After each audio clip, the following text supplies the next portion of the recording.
Conversating? Conversating with Pops and Ade. Yep, conversating with Pops and Ade. Well, I'm Peter J. Harris. And I'm Adenike A. Harris. And this is Conversating with Pops and Ade. Conversating with Pops and Ade. Let's go. Let's get started.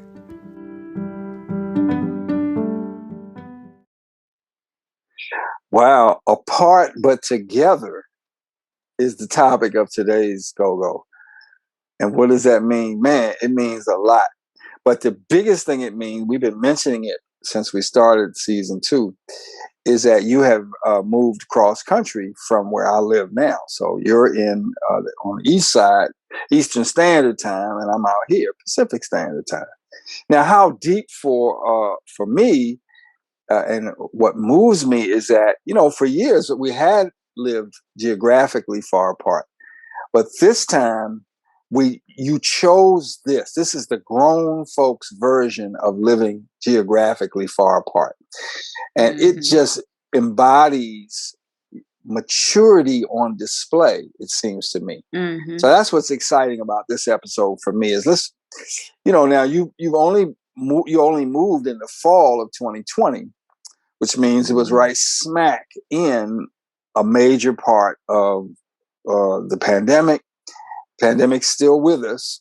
And in fact, while I was traveling back east, you plunged a brother into getting on airplanes and whatnot. And I was like, I had about 40 masks on while I was traveling. I did give you an option not to come.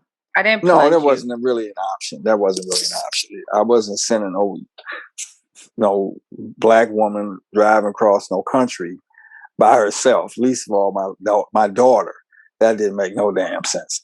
So I ain't mad. I'm just saying, that's facts. That's just simple facts.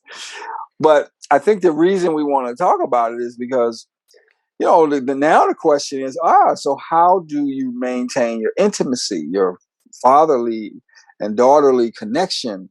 How do you, be supportive of a adult child, really on her path? And how does a child really support an active, vital Pops who is, turned 66 since we even started our podcast, but who is not tired, is not bored with life, and who is not... But can't get out in these streets because of But couldn't get out in these streets. I done missed much jazz, much theater, much, gatherings. But it is what it is. So let's try to celebrate in this conversation how we are apart physically but together emotionally, professionally. We're still doing our creative work together. So I'm gonna throw it at you now. How are you now? It's been 6 or so. Has it been 6 months? God. No, it's only been probably. Nope. Yep, it's been 6 months. Somewhere in there. It's different. It ain't like you can just holler at the brother and say, let's go to Live Kitchen and break down on some of them. Oh my gosh, is Live Kitchen still open? I hope so. And if it is, they send food bi-coastally? Oh my gosh. Well, okay, so how are you handling apart but together? Okay, so I'm gonna be real with you. Not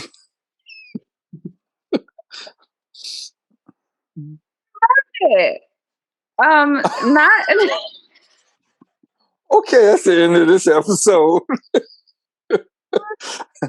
A negative way, but I did find 2020 really, when the pandemic hit and it was the safe at home, stay at home, the whole apart but together, because I think that's something that we really have to realize.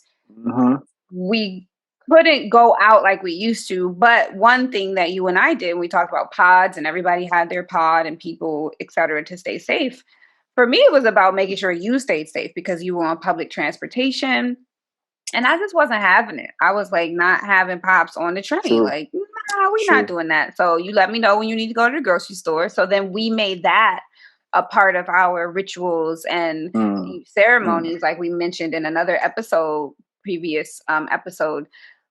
Going to the grocery store was okay, if it once a week or once every 2 weeks, we made sure that I came to get you. That was our way of staying connected and always staying safe. You had your pod where you live by yourself. I live by myself.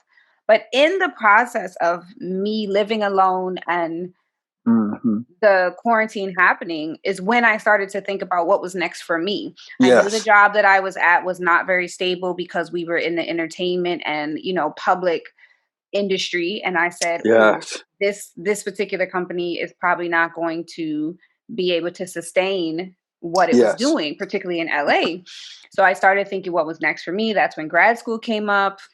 I personally already knew that I really didn't want to go to school on the West Coast. Um, Mm-hmm. I think I just felt this calling, like my nomadic self really was like, you Mm. know what is next for me? I do realize I stayed places like 8, 9 years, maybe 10 years, and then I'm like, oh, let's see what's Mm-hmm. next. Okay. But Okay. the deeper thing, and this is something that I recognized when I moved to LA, my goals were to build a relationship with you and to get it to a point where it was unshakable, it's immovable, like Mm. we built the foundation. Everything else, it was like build a relationship with my dad, work for a nonprofit, maybe find a man, get together with somebody and take over the world. Well, 2 out of the 3 is cool. No, that's true. But I should have been more specific about the work for nonprofit because I was part-time for like 3 years Mm-hmm. and it wasn't Mm-hmm. what I meant. I meant, Right. sustainably working for a That's right. nonprofit, which it did inevitably become. So Right. achieving those goals allowed Mm-hmm. me to realize, was Yes. longevity what I really wanted by moving to Los Angeles? Was this where I felt myself putting down roots? Is this where I felt like I was supposed to be? And I came to the reality that, oh no, this was another journey in my healing journey, right? Moving to LA to build a relationship with you was the inner child in me, the little girl who had been hurt, who had been violated, who needed her dad. And I did. Mm-hmm. I don't ever lie about that. I still need you, but it's more now in a space of I am officially an adult daughter, whereas I felt like in 2011 when I moved to LA, it was more, I mean, like I said in the TEDx, like I felt called to lift in Mm-hmm. Los Angeles because I felt called to need to rebuild the childhood. Like I needed to heal her. She needed to feel safe. She needed to feel like my dad was there for me, and this is how we built that. And we did all that work. So when it was time for me to go, even in those moments, like as you've mentioned, with a couple of we've mentioned a couple times, we might not have gotten along because the month before I was moving, we had some difficult conversations we needed to have about how you wanted to travel, how I wanted to Mm-hmm. travel. I know you said it wasn't really an option, right? That you wouldn't let me go across the country. And I do believe that. But I also was no longer the little girl. Like even in my Mm-hmm. mind, I Mm-hmm. was like, if I gotta do it, I'm gonna do it. And I Right. was going to be safe. I was going to be, responsible. I was going to make sure you knew where I was every step of the way. But it was one of those things that I felt more like the adult daughter making decisions for what my future was getting ready to be Mm. than when I moved out there in the first Right. place. Gotcha. Mm-hmm. So that alone and apart now feels even better only because I'm now in a space doing what I want to do for me as an adult. Right. And it's no longer intertwined with my daddy, my dad. Now it's Mm-hmm. like my father and I, we're working on this. My father and Right. I still call you daddy. I still call you Mm-hmm. pops. Like you're going to always and forever be that man for me. But this is how we feel handling is Mm-hmm. because the inner child in me is not leading. And I think that's the thing that I wanted to make sure that I let you know. And I think we talked about it before. So I'm not sharing anything, at least I thought I told you. If you don't remember, my bad. But I just think that that's what I mean by I'm enjoying it because I'm enjoying being on this journey that literally doesn't have to do with anybody else. I moved to Atlanta because I was in chaos. Had to get out of Mm-hmm. DC because I was still, my ex-stepfather wasn't locked up. Like everything was still, it was chaos. So I moved to Atlanta for safety. My cousin created a great safe space for me to be and was able to begin the first part of my healing journey. Then, after being there for 8 years, still struggling, still going through things financially, finishing up my master's program, I realized what did I need more of? Pops. I Mm-hmm. needed more of my dad. So I called you up. It's like, hey, I'm gonna move to LA because that's what was calling me. This move was me just being like, well, what does Adenike want now? What's the next step in Adenike's life and in her and what does Adenike want to do? And so that's why I love it, because it's such a new journey. Mm-hmm. It's Mm-hmm. so Mm-hmm. unknown, Mm-hmm. but it's also beautiful that it could happen in the mix of social Yeah. unrest, a pandemic. I think it actually came to me because I was forced to be silent. I was forced to be in Mm-hmm. the house on my own.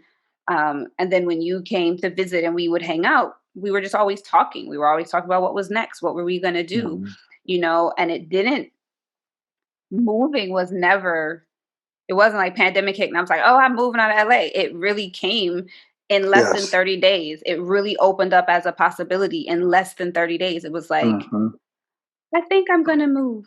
Mm-hmm. So I mentioned it out loud. The next thing you know, boom, boom, boom, like dominoes, it just started happening in a beautiful way. And you mentioned this before, like we moved and it wasn't chaotic. It was like it was smooth, despite it literally being during a tumultuous election and violence against people of color and black people and brown people and now we're seeing this violence against Asian people, and it's Mm-hmm. just like uh but in Mm-hmm. our little sliver of the world, Mm-hmm. when you and I chose to make this move and you were guiding me to it, it was so seamless. It really was in an alignment. It was like one step in front of the other, and it was easy, Mm-hmm. easy to get my lease. It was like I was done with that, and then I didn't expect this, but the job did shut down just like I thought it would.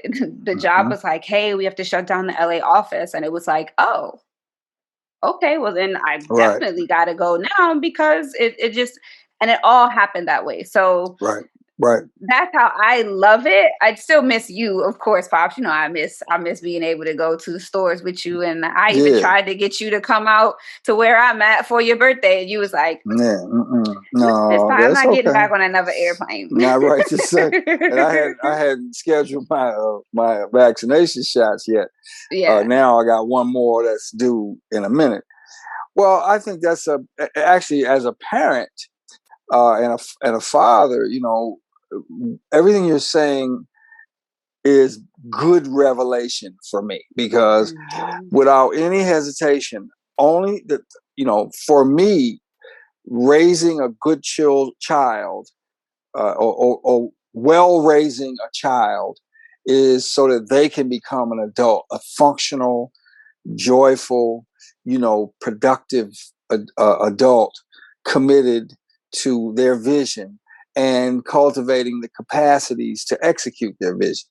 Mhm. So, you know, as maybe the folks don't know, you and your brother are my two biological children. I helped raise another child who's a grown up, a successful grown up, and I helped raise another child, a young man who is himself a very successful cat in his own right. And so for me, and I used to say this even at my jobs, most of which were in nonprofit settings. And for a long time, I worked for nonprofits that worked with young people. I worked on college campuses. And my educational philosophy is always, you're building the capacity of the student. Mhm. You're not trying to imprint them with your, who you are. You're not trying to tell them what to do. Yeah. You're trying to you know, engage them in a critical way so that they are, sure, they're learning whatever facts or what have you they have to learn, but mostly they're Mhm. learning how to build their capacity to Yeah. walk their paths.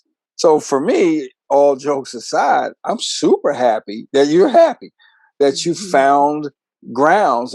I used to call it gone ground found. You know what I mean? It's when I went to Africa in the 70s. That's the first thing that hit me when I walked off the plane. Is like, oh, I know there's a tarmac here. I was like, this is gone ground found for me, Mm. because when I met the men and women who hosted us, the elders, and they were cooking, and I was a vegetarian in the 70s, and it was like eating meat, like it was like peeling off of animals. And I was like, man, I ain't gonna eat none of that. Well, I started washing dishes and whatnot, which is what my mother taught me. If you eat, you wash dishes. You live somewhere, you clean.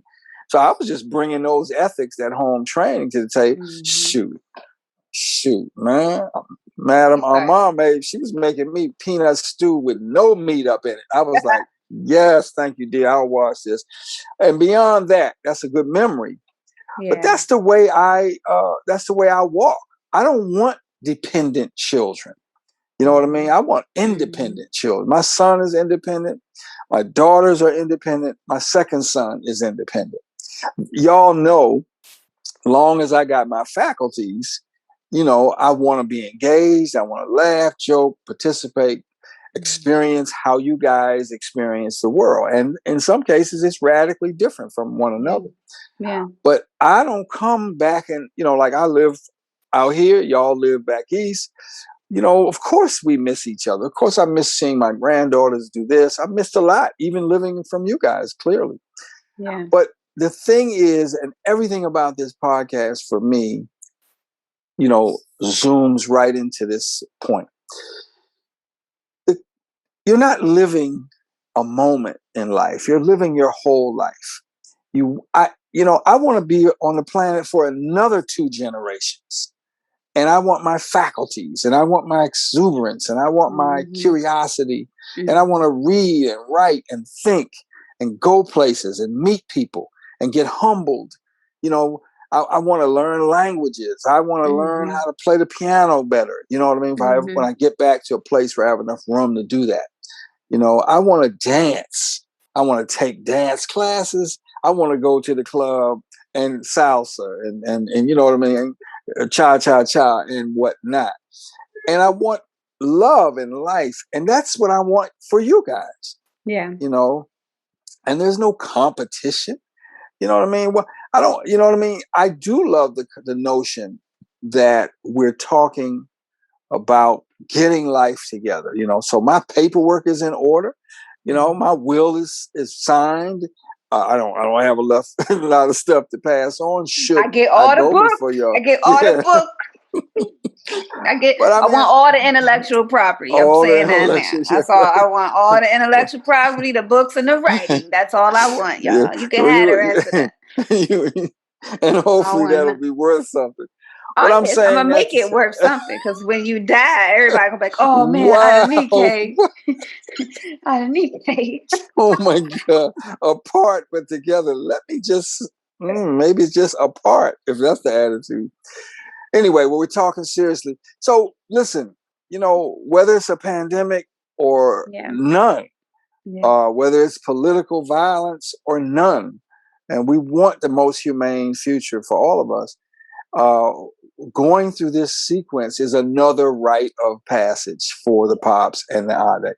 Yeah, I agree. And I think also the apart but together notion has also, we've had Zoom calls with the Harris side of my family. And for me, I've also had Zoom calls with my mom's side of the family. Yes. And this whole year has created relationships and rebuilt connections that, even though we've always lived apart, the pandemic has really kind of made us all recognize, like, hey, we really just need to connect, even if it's once a week or once every other week, you know. And then not everybody's always on the Harris Zoom call.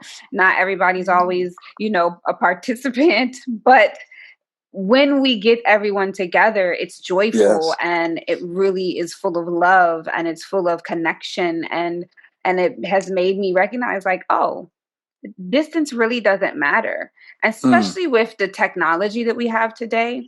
I think it has allowed a lot of people to recognize, like, if you're not connected to your family or to your friends or to people who mean a lot to you, your curated family, your own curated friendship, like your group, that's a choice you're making, because with this pandemic, it has shown us our own weaknesses.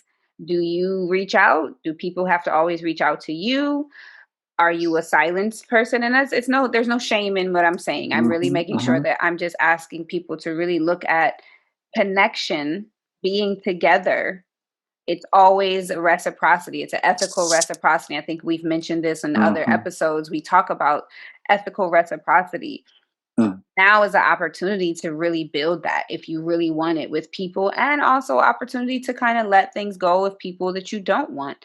With technology, you can Zoom, you can call on FaceTime, or I mean, I think even Instagram now has video chat. So it's like you can still see the faces of the people that you care about the most. So Mm-hmm.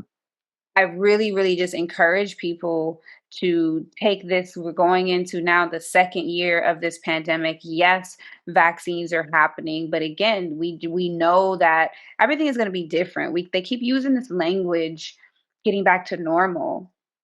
But what was really normal about the busy work that we all did and the disconnection that we had, even though we could go out?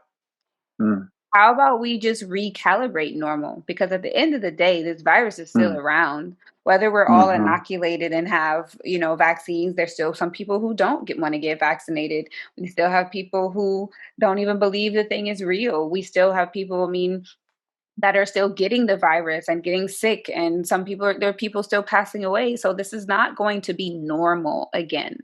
And I just offer people the opportunity to think about, how can you organize and make it malleable, right? Make your life Mm. malleable so that you can mold it the way that you need it to be, that supports you and supports your growth. Like, that's what I look at my move was. It was me really just Mm-hmm. finally Mm-hmm. molding it, and I'm still molding it to Right. be exactly what I want. But then I also recognize, hey, let me FaceTime my friends, or let me FaceTime my family. And I also recognize a lot of us have been working from home. You can have Zoom fatigue. So the reality is, like, yes, maybe you don't feel like talking to Right. anybody else, and that's okay too. But also just remember the balance of it. Talk to the people that you both can give each other love and encouragement, and you're filling each other up, versus talk to the people that are always draining you, Mm-hmm. and Mm-hmm. also make sure that you're not a drain if you're the one talking. So it's just, I think it's all about consciousness. Like, in this time of this pandemic, it's really about your own consciousness and what you are consciously doing and choosing to do with your life. How are you how are you choosing to engage? Me and dad, we choose to talk to each other on a regular basis. I talk to my mom on a regular basis. Like, I make these choices.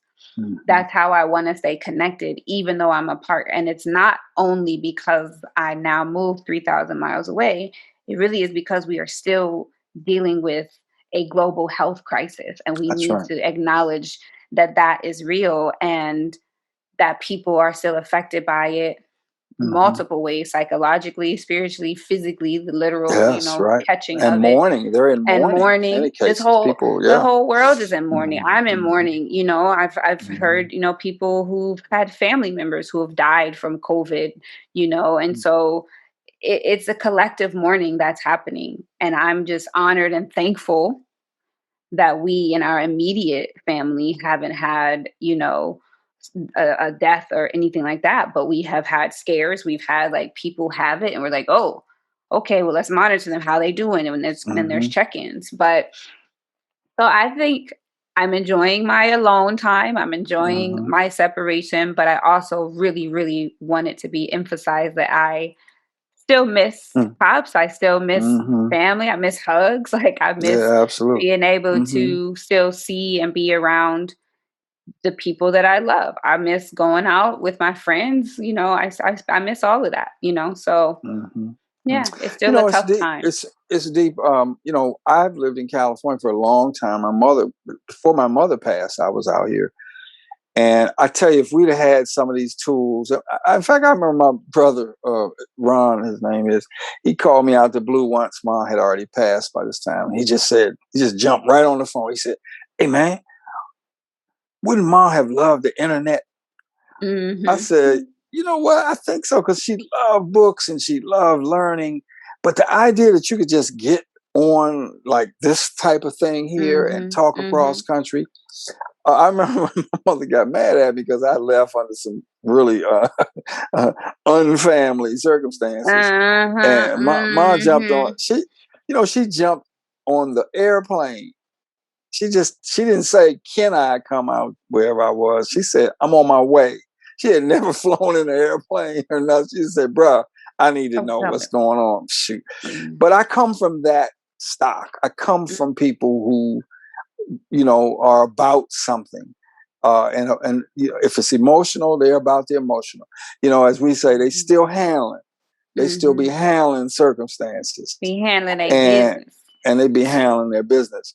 So I'd love to I don't know where we are in terms of our resolution here, but just for me, still handling is a very, very fine mantra. Yeah. That's how my mother taught me. My parents taught us to be self-sufficient. I frankly didn't quite understand the fullness of what that meant. I thought it meant handle your business, don't ask for no help, blah, blah, blah. Wrong. Mm. But they never jumped on me. They just let me flow. And they trusted me in my flow. Even when she said, I got to come, once she was clear that everything was lovely, she says, you're going to have to deal with your lessons anyway, but I needed to just come, hug, love, see, assess. I'm back. I'm going back home with my circumstances, and most of that was being with my dad, who, and they were married almost 40 years, ups and downs, waving in and out. But so in the end, I learned that, in fact, it's self-sufficiency and asking for collaboration. It's self-sufficiency and, bonding over the years, over the distances. It's self-sufficiency and service, being available for when, somebody needs you to be, their home training, their reflection, and all of that. So that's what apart but together is really meaning for me in this moment as we roll through these next 6 months. Mm-hmm. Yeah. This is, for me, it also is just the addition of people who I hadn't spoken to in years. It's like an opportunity has presented itself to really start talking to people again. Like, man, I haven't talked to you in years. What's going on? How you been? And it's just like, there's a renewed desire to connect with people who you may have taken it for granted that, I'll see them when I see them. It's like this reality is like, is that I see them when I see them really gonna happen? It's making people take a beat. It's making people take a beat in a moment and really be like, let me just reach out. Like, I think we all do it when someone crosses your mind. You may, you know what, I need to call so-and-so. But then you don't do it because you're like, I'll call them later. Like it'll come back around. I think now people are actually like letting that moment happen and say, you know what, me stop, call them. What you up to? Even if they're like 5-minute conversations, but it's like, I'm gonna check in. And that's what I think for me, apart but together, is allowing people to do, is like really create more togetherness. And so that's me, man. That's what I think. So all right, well, let's handle this togetherness. Right. And invite the folks back for the next episode. Yeah, definitely. So thanks everyone for listening. We always appreciate you guys. And any comments, we love it. We appreciate your guys' support. So thanks and come back. Keep handling and keep handling out there. Keep handling. Yeah. Handle your business.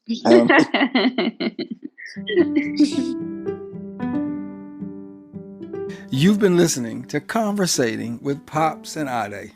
We're your hosts, Peter Harris. And I'm Adenike Harris. Please, wherever you're listening to this podcast, subscribe, share with your friends, and give us feedback. Also, don't forget to follow us at our Instagram page at PopsnAde, PopsnAde. Facebook, we are Peter and Adenike Harris. And you can also find us on YouTube, where you can see other videos of work that we have done, including our TED Talk entitled Healing versus Retaliation. Thanks again, and come back soon.